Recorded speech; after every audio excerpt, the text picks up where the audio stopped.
Hey, future coders! Welcome to Code Funhouse. Ready to unlock a new coding superpower? Today we're going to learn about functions in Python. Functions are like your secret tool to make your code do more with less. Imagine being able to create a cool shortcut in your code that you can use anytime. Sounds awesome, right? Let's dive in and see how it works. A Python function lets you write a block of code once, and then you can use it whenever you need. In Python, a function is a block of code that you give a name to, and then you can run it anytime by just calling its name. First, we use def to define a function.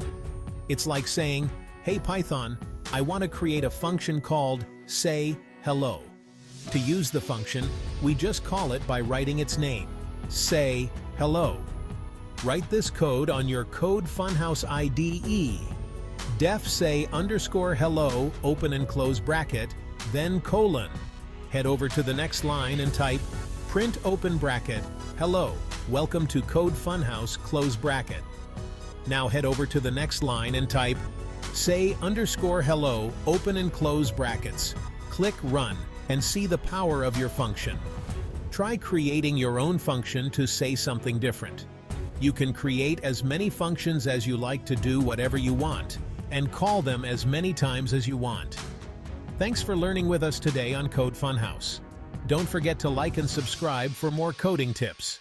Until next time, keep coding and keep creating. Bye.